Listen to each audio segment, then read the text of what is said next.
छोटा सा पर रहूं सजग हरदम हर चीज ये होता है। ध्यान से सुनिए बिल्कुल आप लोग, और अपने दिमाग में हमेशा हमेशा के लिए बिठाइए।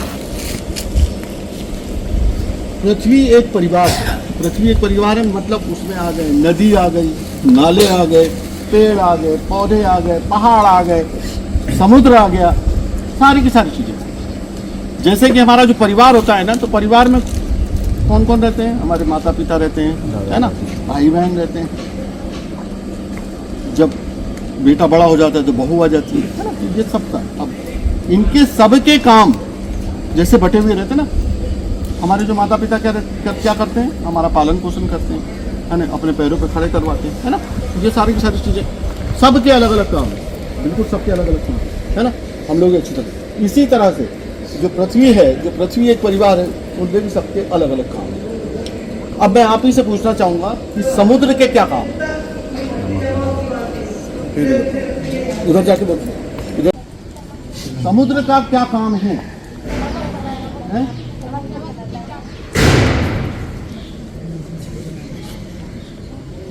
और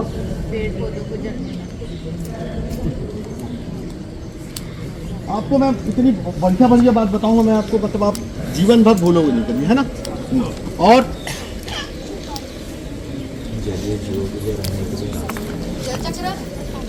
बिल्कुल सही जवाब आप तालियां चेक करो।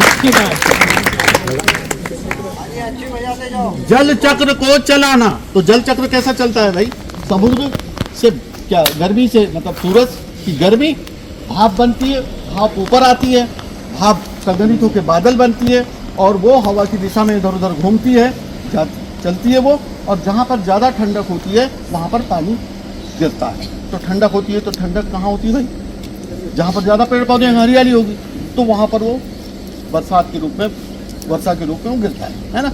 और फिर क्या होता है कि अगर जैसे ये हमारा जंगल दिख रहा है ना, तो जंगल अगर रहेगा तो पानी गिरेगा, तो क्या होगा? वो पानी पत्तों के माध्यम से और डालियों के जड़ों के माध्यम से ऊपर गिरेगा उसके ऊपर, और उसकी जो गति को कम करेगा, और गति को कम करने के बाद सीधा धरती में डालेगा, पूरा अंदर मतलब रिचार्ज करेगा, है ना। तो वो अंदर जाके फिर वो क्या होगा? बाद में सीपेज होगा नीचे से। काय में आएगा वो? जैसे जो नाले वाले नदी लगी है नहीं, जो दिख रहे हैं नहीं, इसमें आएगा, ठीक है ना। और वो सीपेज होने के बाद नाले में आएगा या नदी में आएगा, फिर उसके बाद कहाँ जाएगा? ये समुद्र में। तो क्या हुआ ये? अच्छा, एक और दूसरी विधि भी है। पेड़ पौधे नहीं है तो क्या होगा? सीधा पानी गिरेगा, पहाड़ों पे गिरेगा, मैदानों में गिरेगा, और सीधा बह के और सीधा निकल जाएगा। तो इन दोनों पानी में क्या अंतर है कि जैसे सीधे बह के निकला तो वो क्या करेगा और ये क्या करेगा? नीचे जाने वाला बाहर आएगी, और वो पानी जिसको हम मतलब सीधा वो गिरा और बह गया, तो वो जैसे ही बरसात खत्म हुई वैसे ही नदी नाले का बहना समाप्त। और जो नीचे जाएगा पानी, वो जो सीपेज से आएगा, वो बहुत सारी नदियां तो वर्ष भर बहती रहती। क्या कारण है उसका? वो नीचे जो पानी जाता है ना, उसी का, है ना। तो ये दोनों। अच्छा, उसके साथ साथ क्या करेगा? पेड़ पौधे नहीं रहेंगे तो मिट्टी काट के लाएगा और नदियों को उथली करेगा, नालों को उथला करेगा। डोह, हमारे जो गांव में डोह होते हैं ना, डोह किसको बोलते? डोह सब गांव के लोग हैं, बताओ भाई। डोह जहाँ पानी ज्यादा होता है ना, तो वो डोह को उथला कर देगा, है ना। तो जो डोह में उथला होने से क्या होगा? हमारे तैरने का हम तैरना सीख नहीं पाएंगे। हमारे लिए कहाँ? वहाँ पर स्विमिंग पूल है क्या गाँव में? तो वो सबसे सब जुड़ा हुआ है ना मामला। तो इस तरह से वो ये जलचक्र हुआ, ठीक। और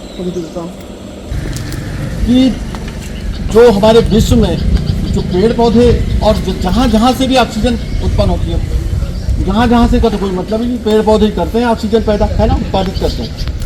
तो जो पूरे विश्व में उत्पादित होती है 80% उत्पादन कौन करता है?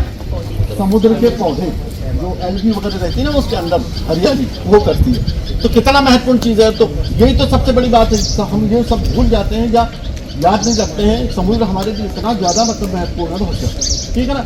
80% जो ऑक्सीजन है कहाँ पैदा होती है? समुद्र में, ठीक है। और ये इन्होंने बताया जल जीव वहाँ पर, अब समुद्र में भी मतलब क्या है, कहीं बम फट रहे हैं, कहीं मिसाइल मतलब मिसाइल वहाँ पर परीक्षण हो रहे हैं, कहीं पर तेल के टैंकर फट रहे हैं, तो वहाँ का जल जीवन जो है ना, वो जो जीव जंतु है वो मारे जा रहे हैं, है ना। तो अब मैं आगे थोड़ा सा बताऊंगा कि जो हमारे जलीय जीव है उनके मरने से मतलब क्या होता है, ठीक है। अब यहाँ तो आ गए हैं, तो क्या काम और कार्बन डाइऑक्साइड का अवशोषण करना है, सबको मालूम है। और औषधि देना और पानी का रिचार्ज करना महत्वपूर्ण है, वो भी मिट्टी कटाव को रोकना, ठीक है ना। और फल फूल देना, छाया देना, भोजन देना, पानी को आकर्षित नहीं कहना चाहिए, जहाँ ठंडक होगी तो वहाँ पानी गिरता है, ठीक है। तो ये सारे के सारे पेड़ पौधे करते हैं, उनके बिना हमारा जीवन पेड़ पौधों के बिना ही, क्योंकि भोजन हमको वहीं से मिलता है, भोजन देना, है ना।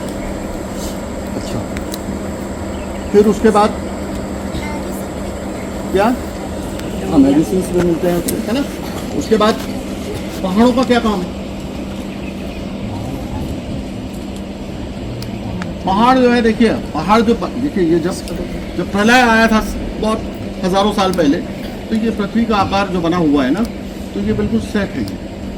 जैसे यहाँ से पहाड़ को हटा देंगे तो हो सकता है कि यहाँ भूकंप आ जाए।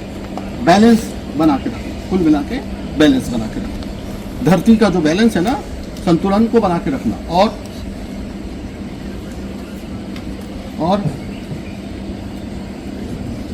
नदियाँ उसमें हैं, पेयजल उपलब्ध कराना, सब सारे के सारे काम है ना। नदियों का काम अलग है, नदियाँ जो है नदियाँ क्या करती है, हमको पेयजल उपलब्ध कराती है। प्राणियों के क्या काम है,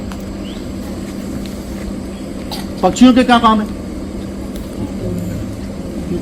पक्षियों क्या काम, बस बेसिक बताओ। उड़ते हैं, कोई काम हुआ क्या? किसने बताया उड़ते हैं? और उसको अब इसके बाद चॉकलेट हम दे, मतलब कहीं उन्हें अच्छा बता दिया तो चॉकलेट हम नहीं देंगे, है ना। तो ये गलत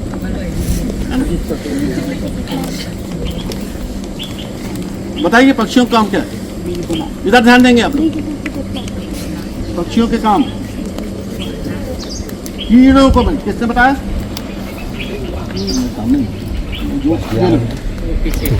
पीछे कीटों को खाना नहीं, कीटों को नियंत्रित करना। खाना तो है, वो क्या करते हैं, जहाँ कीट बढ़ेंगे ना, तो जैसे पृथ्वी पर क्या होता है कि सबको जब बढ़ते हैं ना, जनसंख्या में जो बढ़ते हैं ना, जैसे क्या है, मानव बढ़ रहा था तो क्या होता है, क्या करते हैं, युद्ध हो रहे हैं, है ना, कोरोना आ रहा है, महामारी आ रही है, तो ये उनको कम करते हैं, है ना। अब जैसे क्या हो रहा है कि अपन जानते हुए भी अपन सब वो कीटनाशक वाली सब्जी, अनाज, प्रदूषित हवा ले रहे हैं, सब तो ये सब पूरा जब घर से करके हार्ट अटैक आए, मतलब ये कम कर देंगे, है ना। तो इस तरह से नियंत्रित होता है। मानव तो बहुत चतुर है, तो वो उसको नियंत्रित करने वाला कोई नहीं। नियंत्रित होंगे कैसे? महामारी, है ना, जब प्रदूषण होगा। लेकिन कीटों को नियंत्रित करना ज़्यादा महत्वपूर्ण इसलिए है कि कीट जो है अगर बहुत ज़्यादा हो गए तो क्या खाएंगे, वो पत्तियाँ खा लेते हैं, फसल खा लेते हैं। तो उनको नियंत्रित करने के लिए कौन है, उनको बैलेंस करने के लिए कौन है? पक्षी। अच्छा, कीट क्या करते हैं? कीट का क्या काम है? ये मैं जो बता रहा हूँ आपको, पूरा जो पृथ्वी एक परिवार है, सब सारे के सारे एक दूसरे से जुड़े हुए। ये बात अच्छी तरह आप समझ ले। एक एक छोटे से छोटे, अब जैसे मच्छर की बात करेंगे, मच्छर क्या करता है भाई? तो मच्छर तो काटता है ना। मच्छर के बिना जो 7 आर्किड क्या होते हैं मालूम है आपको? जो बांधा होता है कि नहीं झाड़ों पर, झाड़ों के ऊपर होता है ना, जो आर्किड होता है, सबसे सुंदर फूल होता है आर्किड का, ठीक है ना। तो वो हमारे जंगलों में ही पाया जाता है वो, और उसका कल्टीवेशन, फार्मिंग भी होती है ना। तो वो फूल, उसकी 7 प्रजातियों के परागण वो करता है, पॉलिनेशन। परागण क्या होता है जानते हैं आप लोग? क्या जानते हैं परागण? जानते हो क्या आप लोग? हाँ, परागण, परागों को वहां तक क्या वर्तिका तक पहुंचाना, ठीक, परागण कहते हैं उसको। तो ये मेन काम, अब इसमें थोड़ा सा आगे हम बताएंगे बाद में, लेकिन ये काम हुए, है ना। तो सबके अलग अलग काम है, छोटे छोटे काम। अब एक और है श्लोक, एक श्लोक है, सर्वे भवन्तु सुखिनः सर्वे सन्तु निरामयः सर्वे भद्राणि पश्यन्तु माँ कश्चित् दुख भाग। क्या मतलब निकला इसका? सभी सुखी हो, सभी निरोगी हो, सभी मंगलमयी घटनाओं के साक्षी हो और किसी को दुख का भागीदार ना बने, है ना? तो ऐसी स्थिति कब आएगी भाई? अच्छा, ये श्लोक कहाँ से, कौन से ग्रंथ से? मैं बताऊंगा तो याद रखोगे ना आप लोग? गरुड़ पुराण से है। ये किससे है? गरुड़ पुराण से, है ना? तो ये ऐसी स्थिति जब आएगी जब हम सारे मतलब जैसे वायु प्रदूषित ले रहे हैं वो नहीं लेंगे, सब्जी प्रदूषित खा रहे हैं वो नहीं खाएंगे, पानी प्रदूषित पी रहे हैं वो नहीं, है ना? तो सारा का सारा प्रदूषण, अनाज प्रदूषित है हमारा, सब कुछ प्रदूषित है। तो जब हम अब ऐसी स्थिति कब बनेगी भाई? वायु प्रदूषण कब खत्म होगा? जब पेड़ पौधे होंगे, फैक्ट्री जब बहुत कम हो जाएगी, जब वाहन हमारे कम हो जाएंगे, है ना? कार्बन डाइऑक्साइड होता नहीं। तो ये सारी की सारी चीज़ें जो है सब जो है कब होगी? सब जगह मतलब जो है सब खुशहाली कब आएगी? अभी नारा था ना एक, जहाँ हरियाली क्या खुशहाली क्या, तो वो यही है ना?